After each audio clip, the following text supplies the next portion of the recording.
দর্শক, স্বাগত চ্যানেল এর গল্প কবিতা পাঠের আসর কাব্য সঞ্চারিতে। কবিগণ শব্দের বিনুনি গেঁথে তৈরি করেন কবিতা। সুখ দুঃখ, বিরহ বিদ্রোহ ও প্রেমের অনুভূতি প্রকাশে উচ্চারিত প্রতিটি শব্দই যেন কবিতা। সেই কবিতার মুগ্ধতার আভা আপনাদের মাঝে ছড়িয়ে দিতে আমাদের আজকের আয়োজন কাব্য সঞ্চারী। আজকের আয়োজনে আমরা শুনব কবির কণ্ঠে কবিতা। আমাদের মাঝে কবি উপস্থিত আছেন কবি মুনির আহমেদ। আমরা পরিচয় হয়ে নিব কবির সাথে। আপনাকে স্বাগত চ্যানেল এস এর স্টুডিওতে। কেমন আছেন? ভালো আছি, আপনাকেও ধন্যবাদ। চ্যানেল এস এর দর্শক, কলাকৌশলী সকলকেই আমি ধন্যবাদ জানাচ্ছি আমাকে আজকে আমন্ত্রণ জানানোর জন্য। আপনি তো অনেক দিন থেকেই কবিতা লিখেন, আপনার কাছে কবিতা আসলে কি? কবিতা এক কথায় উত্তর দেওয়াটা অনেক বড় কঠিন ব্যাপার। তারপরেও একজন কবির যে ভাবনা চিন্তা, তার অনুভূতি আবেগ, তার ভেতরগত যে প্রেম, তার ভেতর অন্তর জ্বালা ভিত্তিক যে বিরহ, সেগুলিরই কাব্যিক রূপটাই হলো কবিতা। আমরা আপনার রচিত একটি কবিতা কি শুনতে পারি এখন? হ্যাঁ, আমি শোনাতে পারি অবশ্যই। ঠিক আছে। আমার প্রথম কাব্যগ্রন্থ প্রান্তে প্রান্তে স্বপ্ন, এই কাব্যগ্রন্থটা প্রকাশিত হয়েছিল 2022 সালে অমর একুশে বইমেলায়। সেখান থেকে আমি একটি কবিতার কিছু অংশ পাঠ করছি। কবিতাটার নাম অনিন্দিতা। অনিন্দিতা, আমার অনিন্দিতা, কথা ছিল তোমার সাথে দেখা হবে, দেখা হয়নি কষ্টের ভিড়ে। দূরে দাঁড়ানো তোমাকে নয়ন ভরা জলে, দেখেছি আমি আমার আপনাকে, একটু বদলাওনি তুমি। অমলিন অপরূপ সেই হাসি আজও লিপ্টে আছে টোল পড়া গালে। কপালে লাল টিপ দেখছি এখনো ভাসছে মোহনীয় ঢঙে। কি অপূর্ব তোমার অন্তরের শুভ্রতা, যা আমার হৃদয়ে বিষাদের আগুন জ্বালে। জানো অনিন্দিতা, কথাগুলো একটু মিথ্যে বলছি না। যতবার গিয়েছি তোমার কাছে, ততবার আমি হেরে গেছি।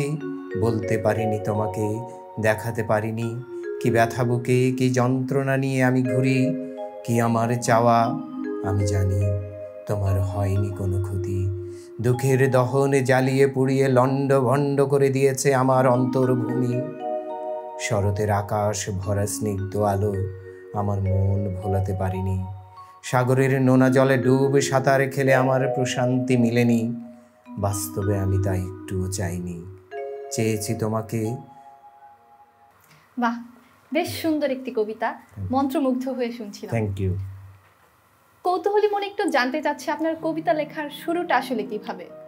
আমার কবিতা লেখার শুরুটা আমি যখন ক্লাস 9-এ পড়ি, এটা 1983-তে, ওই সময় থেকেই। তখন আসলে বয়ঃসন্ধির যে প্রভাবগুলো শরীরের ভিতরে কাজ করছিল, প্রথম প্রেমে পড়ার, হ্যাঁ, প্রথম প্রেমে পড়ার যে অনুভূতি আবেগ, সেখান থেকেই আমার কবিতা লেখার প্রতি মানে আগ্রহ এবং কবিতা পড়ার প্রতি আগ্রহ। আপনার লেখা প্রথম কবিতাটির নাম কি জানতে পারি? এটা আসলে এই মুহূর্তে আমি নামটা বলতে পারবো না, তবে আমার কবিতায় অনেকগুলো নাম আছে। অনিন্দিতা আছে, নিরুপমা আছে, তারপরে নীলাঞ্জনা আছে। যে কোনো একজনকে নিয়ে আমি লিখেছি। এই চরিত্রগুলো কি শুধুই কাল্পনিক না বাস্তবেও? না, এই চরিত্রগুলো আসলে একজনকে কেন্দ্র করেই বিভিন্ন নামে উপস্থাপন করি আমি। বাহ, আমরা তো জানি আপনার কবি পরিচয়ের বাইরে আরও একটি পরিচয় আছে। আপনি একটি বিশ্ববিদ্যালয়ে অধ্যাপনা করেন। অধ্যাপনার পাশাপাশি এই লেখালেখির এই যে মেলবন্ধন, এটি কিভাবে সম্ভব? আসলে দুটোই ভিন্ন বিষয়। একটা হলো প্রফেশনাল, আর একটা হলো শখের বশে কাজ করা। কবিতা আমার শখের বশেই, আর প্রফেশনালিজমে যখন কাজ করি তখন প্রফেশনাল দৃষ্টিভঙ্গি নিয়ে কাজ করতে হয়। আর যখনই অবসর সময়গুলো পাই তখন সেক্ষেত্রে কবিতার পেছে ব্যয় করি। তারপরেও কবিতা আসলে হুট করে লেখা যায় না, কবিতা অনেক সময় উপর থেকে নেমে আসে। তো এটা হয়তো চলতে পথেও অনেক সময় হয়ে যায়। অফিসে বসে আছি, অবসর সময় হঠাৎ করে আমার উপর থেকে মনে হলো কয়েকটা লাইন আমার শরীরে ভর করছে, তখন হয়তো আমি সেগুলো চট করে লিখে ফেললাম। কবিতা লেখার জন্য কোনো সময় বা দিন কাল এগুলো প্রয়োজন হয় না। বাহ, বেশ সুন্দর বলেছেন। এখন আমরা আপনার কাছ থেকে এরকম আরও একটি কবিতা শুনতে চাই। আরেকটি কবিতা আমি আমার একই কাব্যগ্রন্থ থেকে আমি শোনাই। সেটা আমার এই কবিতাটা আসলে আমার মনের কথা এবং এটা আমার প্রিয়তমাকে নিয়েই লেখা। আর আমার প্রিয়তমা আমার স্ত্রী, তাকে নিয়েই লেখা। বাহ। মনের কথা। তুমি ভালোবাসো বলেই সুনীলের মতো আমাকে বলতে হয়নি, কেউ কথা রাখেনি। তুমি পাশে আছো বলেই জীবন আনন্দ দাশের মতো পৃথিবীর পথ হেঁটে আমাকে বনলতা সেন খুঁজতে হয়নি। তুমি অপরূপা বলেই পৃথিবীর রূপ আমি দেখিতে চাইনি। হাসিতে মুক্ত ঝরে বলেই বিদ্রোহের দাবানল আমার গায়ে জড়ায়নি। তুমি সাদামাটা সাজে বজে থাকো বলেই দারিদ্র আমাকে পেয়ে বসেনি। তুমি ভালোবাসো বলেই সুনীলের মতো আমাকে বলতে হয়নি, কেউ কথা রাখেনি। বাহ। আমরা সাধারণত কবিতা শুনি বেশিরভাগ প্রেমের বিরহ থেকেই হয়, আপনার কবিতাটা একটু ভিন্ন ধর্মের, বেশ ভালো লাগলো, একটি পূর্ণতার কবিতা। Thank you. প্রেম এবং বিরহের বাইরে গিয়ে আপনার কি অন্য কোনো কবিতা রয়েছে? হ্যাঁ, আমি আসলে আমার যে 3টি কাব্যগ্রন্থ এসেছে, এই 3টি কাব্যগ্রন্থেই আমার প্রেম বিরহই আছে। তারপর আমি সমসাময়িক কিছু বিষয় নিয়ে লিখি, সেগুলো এখনও আসলে গ্রন্থ আকারে এখনও আসেনি। হয়তো ইনশাল্লাহ আগামী বেঁচে থাকলে আগামী বইমেলায় হয়তো সেগুলো নিয়ে, বঙ্গবন্ধুকে নিয়েও আমার কবিতা আছে। তারপরে সমসাময়িক অনেক বিষয়গুলো নিয়ে, সামাজিক যে সচরাচর আমাদের অনিয়মগুলো চোখে পড়ে, সেই বিষয়গুলো নিয়ে আমার কিছু কবিতা আছে, সেগুলো এখনো দৃশ্যপটে আসেনি, হয় অচিরেই হয়তো আসবে ইনশাআল্লাহ। প্রেম বিরহের বাইরে আপনি কি অন্য কোনো বিষয় নিয়ে কবিতা লিখেন? হ্যাঁ, লিখি। অনেক বিষয়, সমসাময়িক অনেক বিষয় নিয়ে আমার অনেক কবিতা আছে। তারপরেও আমি আপনাকে শোনাতে পারি একটা কবিতা, সেটা আমার মাকে নিয়ে লেখা। এটা করোনা পরবর্তী সময়ে, করোনার সময় আমার মা মারা গিয়েছেন। তার মৃত্যুর পরে আমার যে কষ্ট, সেই কষ্টটা আমি এখানে কবিতার মাধ্যমে তুলে এনেছি। কবিতাটার নাম মা। কে শুনবে আমার দুঃখের কথা, যে শোনার তার পাই না দেখা, যে মুছে দিত আমার চোখের পানি, সে আমার মা জননী। বড় একা একা লাগে মাগো তোমায় ছেড়ে, পৃথিবীটা অনেক কঠিন তোমার মমতা বিনে। কেউ তো রাখে না খবর কি আমার অভাব দিনে, যত তাড়াতাড়ি পারো মাগো ফিরে আসো তুমি, তোমার ত্যাগে নির্লোভীয় মুখখানি কতদিন দেখি নাই আমি। মাগো তুমি সব সময় ছিলে হাসি খুশি, সব অসুখের ছিলে ওষুধ, এখন বুঝি যতদিন যায় তত মিস করি তোমার শর্ত স্বার্থহীন ছোঁয়াগুলো। যত তাড়াতাড়ি পারো মাগো ফিরে আসো, আমি নিরাপদ আশ্রয় খুঁজি। আমাদের প্রত্যেকের জীবনেই মায়ের অনেক বড় অবদান। মাকে নিয়ে আপনার এই লেখা কবিতাটি বেশ সুন্দর। আমরা জানি আপনার দুটি পরিচয়, আপনি একটি বিশ্ববিদ্যালয়ের অধ্যাপক এবং একজন কবি। এই দুটি পরিচয়ের মাঝে আপনার কোন পরিচয়টি বেশি ভালো লাগে, বা কোন পরিচয়টি দিতে আপনি বেশি স্বাচ্ছন্দ্য বোধ করেন? না, আমি প্রফেশনালি আমি একজন শিক্ষক, সেটাই আমার বড় পরিচয়। আর কবি, আমি আসলে নিজেকে কবি ভাবি না, কবি বলি না। আমি একজন কবিতা কর্মী, এটা আমার শখের বশে করা, আমি শখ থেকেই এই কাজটা করি। তো কবি হওয়া অনেক বড় একটা বিষয়, কবি সবাই হতে পারে না, কিন্তু আমি সেই পর্যায়ের কোনো কবি না। আমি একজন কবিতা কর্মী হিসেবে নিজেকে পরিচয় দেই, কিন্তু আমার বড় পরিচয় হলো আমি একজন শিক্ষক। এটাই মানুষ গড়ার কারিগর, এটাই আমার বড় পরিচয়। আপনার লেখা কবিতার মাঝে কোন কবিতাটি আপনার সবচাইতে প্রিয়? যদিও কবির প্রতিটি কবিতাই তার কাছে অনেক বেশি প্রিয়, তারপরেও থাকে না দু একটি কবিতা একটু অন্যরকমভাবে সৃষ্টি হয়ে যায় এবং সেটা আমাদের পছন্দের তালিকায় একটু শুরুতে থাকে, এরকম একটি কবিতা আমরা শুনতে পারি কি? আমি শোনাতে পারি। আমার আসলে প্রত্যেকটা কবিতাই আমার কাছে আমার সন্তান তুল্য, এবং আমার প্রত্যেকটা কবিতাই আমার কাছে খুব প্রিয়। এবং আমার কবিতাগুলো মানেই হলো, আমার মনে হয় যে সকল দর্শকেরই কথা, সে তরুণ হোক আর সে স্বামী হোক, সে স্ত্রী হোক, তারপরে পুরুষ হোক, নারী হোক, বৃদ্ধ বনিতা হোক, সবার একই কথা, প্রেম বিরহ ভালোবাসা, এই বিষয়গুলো নিয়েই তো আমাদের জীবনের ঘটনা প্রবাহ। তো সেই বিষয়গুলোকে আমি প্রায়োরিটি দিয়েই আমার এই বিষয়গুলো লিখি। তা আমি আরেকটা কবিতা আমি একটু পাঠ করে শোনাচ্ছি আমার এখান থেকে। এটা আমার তৃতীয় কাব্যগ্রন্থ। এই কবিতাটার নাম তোমাকে চাই। তোমাকে চাই আরও কাছে, খুব কাছে, মুগ্ধতার মায়ায় জড়াতে চাই একনিষ্ঠ আবেগে। ভেতরটাই খুঁজে দেখো, নিশ্চুপ এক নীরবতা তোমাকেই খোঁজে। আর একটু এগুলো দেখবে, বুকের বাম পাশটায় নিঃশব্দ একাকী এক ভোর, প্রতীক্ষার প্রহর গুনে গুনে ভালোবাসার গল্প লেখা শিখে। এর চেয়ে বেশি কিছু জানতে চেয়েও না। ডাগর চোখে তাকিয়ে দেখলে ভাবনাগুলো তরুলতার মতো তরতর করে বেড়ে উঠে।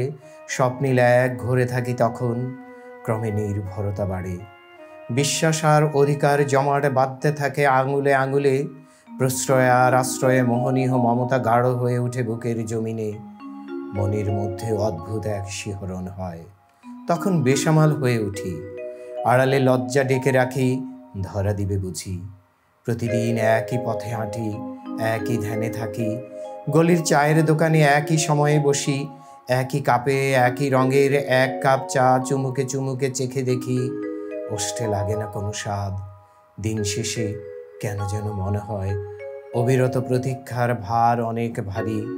কষ্ট ঝরে অশ্রু জলে, সাগর যেমন বেদনার নীল ভার বহন করে, আকাশ যেমন নীল কষ্ট বুকে ধারণ করে, তেমনি আমি, তেমনি কি তুমি? না আমরা আকাশ ও সমুদ্রের মতো আলাদা? বাহ, বেশ সুন্দর একটি কবিতা। কবিতার পাশাপাশি আর কি কিছু করা হয়, গান অথবা অন্য আমি কিছু? গান শুনি মাঝে মধ্যে। মানে বলে না যে আনপ্রফেশনালি একটু টুকটাক চেষ্টা করি গাওয়ার। তবে ছোটোবেলা থেকে, বিশেষ করে ক্লাস 5 থেকেই আমি গান এবং পড়ার টেবিল দুটো আমার একসঙ্গে, পড়া একসঙ্গে চলতো। তবে এখন সময়ের অভাবে সবসময় সব কিছু হয়ে ওঠে না। কবে যে টেলিভিশন দেখেছি সেটাই বলতে পারবো না। আমরা কি আজকে আপনার পছন্দের কোন একটি গান শুনতে পারি? মোর প্রিয়া হবে এসো রানী, দেব খোপায় তারার ফুল। এটা তো আমি আসলে সঙ্গীত শিল্পী না, আমি ওইভাবে বলতে পারবো না। তবে আমি একটা রবীন্দ্রসঙ্গীত শোনাতে পারি। অবশ্যই অবশ্যই। ভালোবেসে সুখী নিভৃতে যতনে আমার নামটি লিখো তোমার মনের মন্দিরে। ভালোবেসে সুখী নিভৃতে যতনে আমার নামটি লিখো তোমার মনের মন্দিরে। আমারও পরাণে যে গান বাজিছে তাহার তালটি শিখো তোমার চরণ মঞ্জিরে। ভালোবেসে সুখী নিভৃতে যতনে আমার নামটি লিখো তোমার মনের মন্দিরে। বাহ, চমৎকার চমৎকার। Thank you. কবিতার মানুষ হিসেবেও গানটা কিন্তু ভালোই গাইলেন। Thank you. আপনাকেও ধন্যবাদ। আপনি তো বেশ কয়েকটি বই লিখেছেন, আমরা কি আপনার বই লেখার প্রেক্ষাপটগুলো একটু জানতে পারি? প্রথম কোন বইটি লিখেছিলেন আপনি? আমার প্রথম বইটার নাম হলো প্রান্তে প্রান্তে স্বপ্ন। আচ্ছা, এটা 2022 সালের 21-এর বইমেলায় এসেছে। এটি কি তার মানে করোনার সময় লেখা? করোনার সময় লেখা। আসলে করোনা যখন হলো তখন তো পুরো পৃথিবীটা স্তব্ধ হয়ে গেল, মানুষের গৃহবন্দী হয়ে গেল। তখন মানুষের কাজকর্ম সব বন্ধ হয়ে গেল, চিন্তা ভাবনাটা অনেকটা স্থবির হয়ে গেল। কিন্তু আমরা যারা আসলে সৃষ্টিশীল মানুষ, তারা হয়তো বসে থাকতে পারিনি। বাসায় গৃহবন্দী হলেও, একাকিত্বে থাকলেও আমাদের সৃষ্টিশীল কর্মকাণ্ডগুলো আমরা চালিয়ে গেছি। তো আর ফেসবুকটা তখন একটা প্ল্যাটফর্ম হিসেবে পেয়েছি আমরা। এর মধ্যে আমাদেরও বন্ধু মহলের একটা প্ল্যাটফর্ম তৈরি হয়ে গেল। তো সেই প্ল্যাটফর্মে কবিতাগুলো প্রতিদিন একটা একটা করে কবিতা আসতো, একটা একটা করে কবিতা আপলোড করতাম। এবং দেখা গেল যে কবিতাগুলোর প্রতি আমার বন্ধুদের বা সাধারণ দর্শকদের, বিশেষ করে যারা আমার ফেসবুক ফ্রেন্ড ছিল, তাদের দেখলাম যে অনেক কমেন্টস, খুব ভালো ভালো কমেন্টস আসতে শুরু করলো। তো এই প্রেক্ষাপটে আমি আমার বিগত দিনের যে কবিতাগুলো ছিল, আবার করোনাকালীন সময়ের যে কবিতাগুলো, অনেক সময় অনেক বন্ধুরা টেলিফোনে বললো যে তুই এবার সামনে যে বইমেলা আসবে, তোর কবিতার বই বের করবি। হ্যাঁ, আমরা কবিতার বইটা আমরা নিব, আমরা প্রয়োজন বোধে তোকে সাপোর্ট দিব, কিন্তু তুই কবিতার বই বের করবি। তো বন্ধুদের উৎসাহ অনুপ্রেরণা থেকেই আমার এই বই প্রকাশে আত্মনিয়োগ করা। আমরা জানতে পেরেছি আপনার কবিতা লেখার শুরুটা কিন্তু অনেক ছোটবেলা থেকেই। প্রকাশিত হতে এত সময় লেগে গেল, এর কারণটা আসলে কি? আসলে আমি ইউনিভার্সিটি জীবনে যখন ছিলাম তখন আমার টুকটাক লেখালেখি ছিল, কিন্তু পরবর্তী পর্যায়ে যখন আমি কর্মজীবনে প্রবেশ করলাম তখন আমার কবিতা থেকে অনেকটা দূরে আমি সরে গেছি। তখন আমার শিক্ষা জীবনের সাথে সম্পৃক্ত হওয়ার সাথে সাথে আমার রিসার্চ, গবেষণা কাজ এবং আমার পত্রপত্রিকায় বিভিন্ন কলাম লেখা নিয়ে আমি বেশ ব্যস্ত ছিলাম। আর শিক্ষকতা যেহেতু করি, পড়াশোনার মধ্যেই থাকতে হতো। কিন্তু করোনা যখন আসলো, করোনা তো আমাদেরকে পুরো ঘরবন্দি করে দিল, সমস্ত কাজকর্ম থেকে আমাদেরকে স্থবির করে দিল। তখনই আমি এই জায়গাটায় আবার ফিরে আসলাম। এই ফিরে এসেই পরবর্তী পর্যায়ে ওই যে বন্ধুদের উৎসাহ, অনুপ্রেরণা, তাদের আগ্রহ এবং সাধারণ আমার যে পাঠক আছে তাদের প্রচণ্ড উৎসাহে আমি তাদের প্রতি শ্রদ্ধা রেখে বা তাদের উৎসাহটাকে প্রাধান্য দিতে গিয়ে আমার এই বইটা বের করায় আমি আগ্রহী হই। বাহ, বেশ চমৎকার একটি কাজ হয়েছে। হ্যাঁ, আমরা শুনছিলাম আপনি করোনার সময় বেশ লেখালেখি ছিল। ওই করোনার সময়ের কোনো একটি লেখাকে আমরা এখন শুনতে পারি, কোন একটি কবিতা? আমার প্রথম যে কাব্যগ্রন্থ বইটা, এটা পুরোটাই আমার করোনাকালীন সময়ের লেখা কবিতা দিয়ে সাজানো। ওই সময়ের কোনো অনুভূতির কোনো না, কবিতা রয়েছে কি?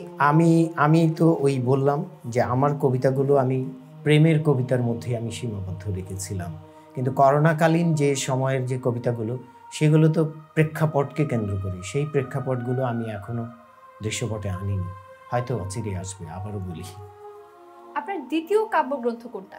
আমার দ্বিতীয় কাব্যগ্রন্থ হলো গভীর বিশ্বাসের প্রহর।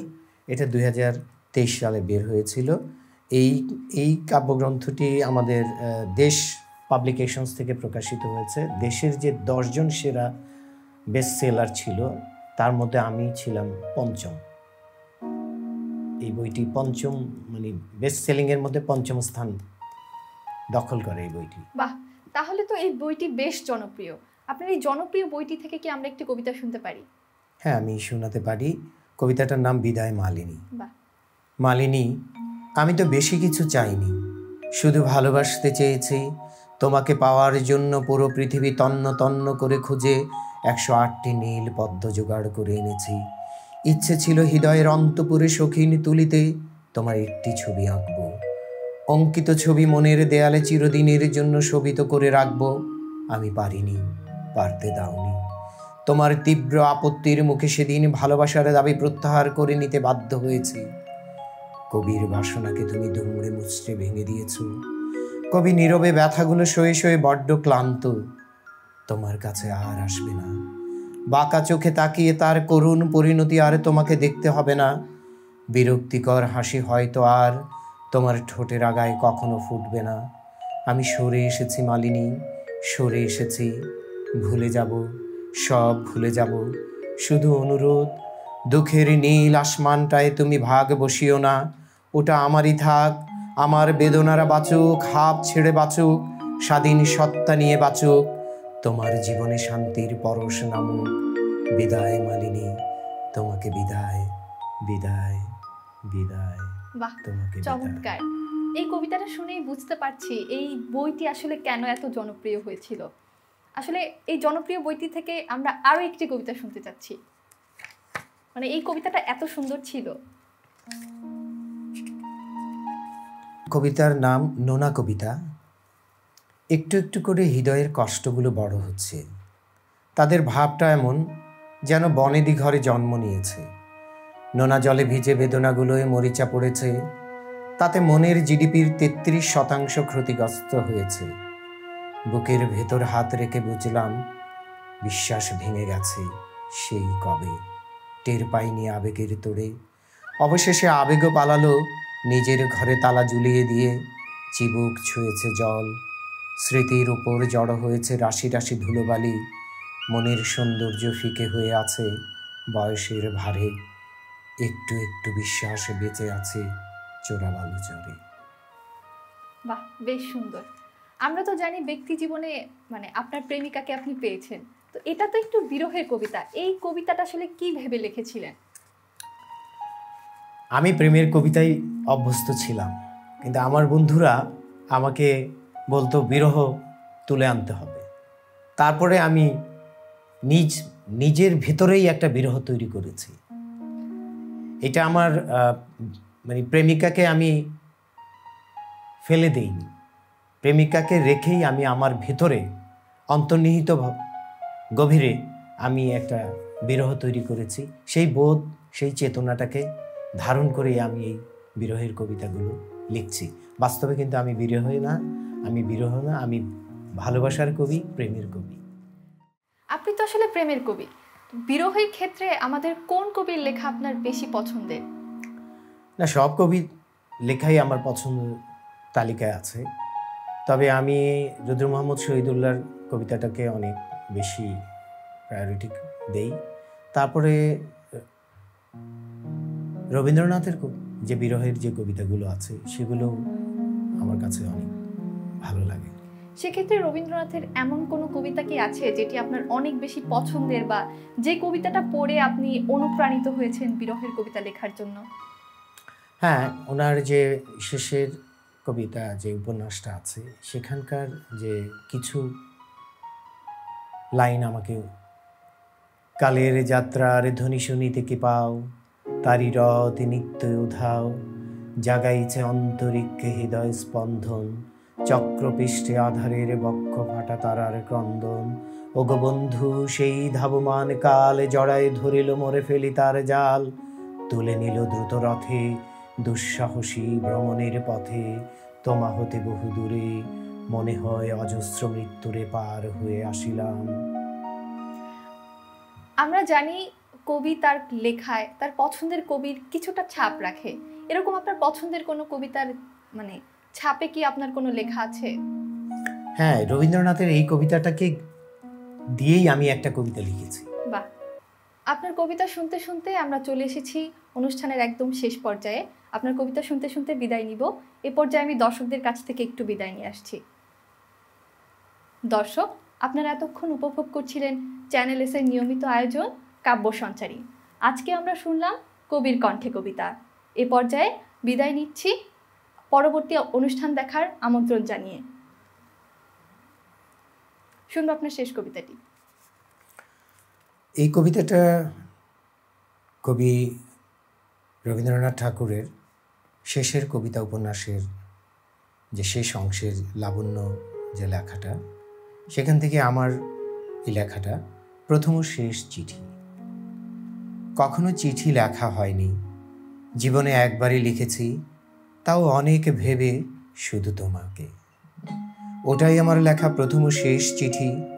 রবি ঠাকুরের শেষের কবিতা পড়ে তোমাকে লেখার বোধে উৎসাহিত হয়েছিলাম।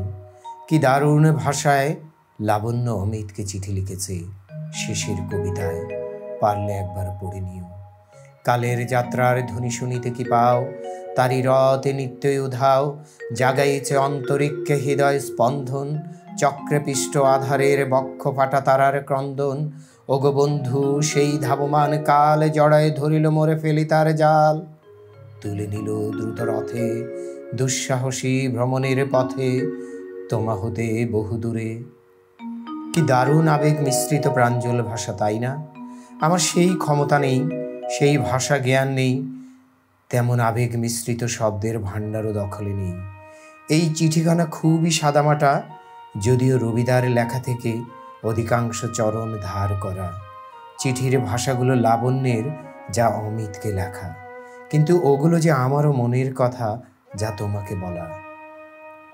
হে ঐশ্বর্যবান, তোমারে যা দিয়েছিনু সে তোমারই দান, গ্রহণ করেছ যত, ঋণী করেছ তত আমায়।